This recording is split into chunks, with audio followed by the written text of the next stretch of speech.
Okay guys, good day. So pag-usapan natin yung update tungkol sa 2025 NFL Draft. So yung NFL is the National Football League. Bukod sa basketball, PBA at saka NBA ay nag-update din ako no about sa NFL kasi nanonood din ako ng football ng US. So NFL, so sa mga Pilipino NFL fans dyan. So yung update natin about dito sa 2025 draft. Kung sino-sino yung mga na-draft at ah, sino yung na-draft sa first round at ano na, nakuha na ba itong si, napili na ba itong si Shedeur Sanders, ang pinag-uusapan ngayon na quarterback na until now ay hindi pa na-draft itong si Sanders. So, tingnan natin yung first round kahapon, no? Ah, kahapon yung umaga, nanood ako ng draft kung saan first round pa lang yung first day kasi yung NFL draft 3 days yan. So first round ngayong yung kahapon yung first round, yung second at third round ngayon yan. At saka yung mga fourth siguro or last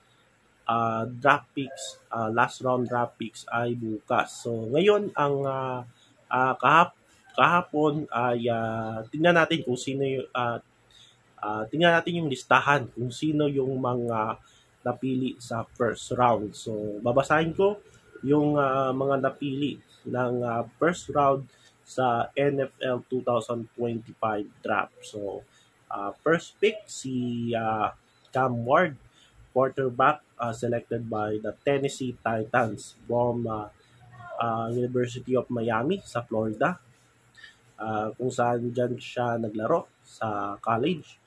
Then, itong Titans, of course, ay nangangailangan ng quarterback na solid na quarterback, starting quarterback na at kaya nakuha nila itong si Cam Ward. Yung Titans, alam ko, ano yan, nagre-rebuild pa lang itong team na yan. So, dyan, nakuha nila yung first pick at yun ay ang quarterback. Second pick, si Travis Hunter, two-way player ito. Naglalarong cornerback at saka wide receiver. Selected by the Jacksonville Jaguars from University of Colorado. So, ka-teammate ito ni Shedeur Sanders. So, itong si Travis Hunter, so nakita ko na ito, magaling to. At at malaking bagay ito sa koponan ng Jaguars, especially sa kanilang starting quarterback na si Trevor Lawrence. Ay meron siyang magaling na top receiver sa draft at ito si Travis Hunter. So pwede niyang maasahan ito bilang isang receiver itong si Hunter. So third pick, first round ng New York Giants, si Abdul Carter, defensive end from Penn State. So si Carter ang latest addition para sa depensa ng Giants. So ito yung puwersa nila, no? Pangdagdag sa kanilang depensa sa Giants. So nandyan si Kayvon Thibodeau at si Lawrence. So ito nadagdag din nila si Abdul Carter. So fourth pick, first round si Will Campbell, offensive tackle, selected by New England Patriots from LSU. So itong si Campbell, so latest addition para sa offensive line ng New England Patriots na isa pang team na nagre-rebuild pa lang, no? At itong Patriots, magaling din ito kumuha ng mga online, no? Diyan sila malakas eh. Diyan sila mas kilala diyan sa offensive line. Pati yung era ni Belichick, no? Yung natandaan niyo yung mga bakit magaling yung aside kay Brady, bakit magaling itong Patriots, no? Malakas ito kasi because of offensive tackles. So diyan kilala itong Patriots. So na fifth pick ng Cleveland Browns. So Ewan ko bakit defensive tackle yung kinuha nila. Ito si Mason Graham from Michigan. So, nagpalitan sila, nag-swap sila, no? Ah, yung Cleveland sana ay second pick. Then, nag-swap sila ng Jacksonville. So, number 5 itong Cleveland. So, nakuha nila si Mason Graham from Michigan. Sixth pick, si Ashton Genty. So magaling ito guys, no? Si Ashton Genty, running back from Boise State. So itong si Genty, ay nakita ko ng highlight ito, magaling ito. At pwede ito maging future star, lalo na dyan sa Raiders dahil under new head coach na si Pete Carroll. Seventh overall ng New York Jets na si Armand Membu, offensive tackle from Missouri. So, another pangdagdag dyan sa O-line ng New York Jets. Of course, ang New York Jets ay maasa pa rin na makapasok sila sa postseason next year. Carolina Panthers, number 8, itong si Titairoa Macmillan, wide receiver from Arizona. Number 9, New Orleans Saints, Kevin Banks Jr., offensive tackle from Texas. So, itong Saints, inaasahan din natin na makukuha itong si Shedeur Sanders sa Saints pero hindi nangyari ito. At nakuha nila isang offensive tackle. So, Chicago Bears, ewan ko din bakit tight end yung kinuha nila. No? Si Colston Loveland from Michigan. So, siya yung first pick na sa mga tight ends na nagpa-drop dyan sa NFL. So, number 11, si Michael Williams, San Francisco 49ers, no? Defensive end from Georgia. So, another pandagdag, no? Sa defensive dyan sa defensive line ng 49ers. Of course, sila Joey Bosa, nandyan pa rin. Si of course, nawala na yung ibang player ng 49ers. So, itong si Michael Williams, pwede itong maasahan sa defensive line ng 49ers kasi last season hindi nakapasok itong 49ers sa playoffs. Number 12, Dallas Cowboys. So, Dallas Cowboys ang nakuha nila sa offensive guard na si Tyler Booker from Alabama. Number 13 pick ng Miami Dolphins na si Kenneth Grant, playing defensive tackle from Michigan. Of course, in Dolphins, gustong palakasin yung kanilang depensa. So, ito yung problema nila from last year, no? Yung last season, itong depensa nila. So, lalo na dito sa defensive line ng Dolphins. Number 14 pick ng Indianapolis Colts. Tight end din si Tyler Warren from Penn State. Atlanta Falcons, number 15, itong si Jalen Walker, linebacker from Georgia. Of course, yung Falcons, inaasahan din natin na maasa din sila na makapasok sila, no, sa postseason next season, itong Falcons. Kasi ilang taon na rin silang hindi nakapasok sa playoffs. Then number 16 pick ng Arizona Cardinals na si Walter Nolan, na defensive tackle from Ole Miss. So itong Cardinals ay nagdagdag din sila ng depensa, no? Lalo na sa defensive line. Of course, itong si Walter Nolan. Number 17, si Shemar Stewart. So makakatuwang ito ni Trey Hendrickson dyan sa defensive line from Texas A&M. 18 pick si Seattle Seahawks, si Ray Sable, offensive guard from North Dakota State. Number 19 pick ng Tampa Bay Buccaneers na si Emeka Egbuka, isang wide receiver from Ohio State. Of course, itong Tampa Bay, of course, siguro kinuha nila ito kasi ilang taon na lang dyan si Mike Evans, no? At ito magiging trio, no, sa wide receivers ng Buccaneers kasi makakasama niya dyan si Evans at saka si Chris Godwin. 20 pick ng Denver Broncos na si J.D. Barron, cornerback from Texas. So, yung defensive backs ng Broncos. So, malakas yan. Kaya last season ay pumasok sila sa off-season. Then, number 21 pick, itong Pittsburgh Steelers. Ay nakuha nila si Derek Harmon, defensive tackle from Oregon. So, itong si Derek Harmon, defensive tackle. So, itong Steelers ay naninigurado na kasi ilang taon na lang dyan si tumatanda na si Cam Hayward at ito yung mga posible na papalit sa kanyang posisyon itong si Derek Harmon. So, nag-prepare lang itong Steelers at still pinapalakas din nila yung depensa nila. So, dyan sila kilala dito sa depensa. So, lagi sila nasa top 10, top 5 na top defensive teams dyan sa NFL, especially dyan sa AFC. So, itong Steelers ang inaasahan ng lahat. So, itong Steelers by the way, Steelers yung sinuot ko na jersey. TJ Watt na number 90. Yan. Yan, number 90. TJ Watt, number 90.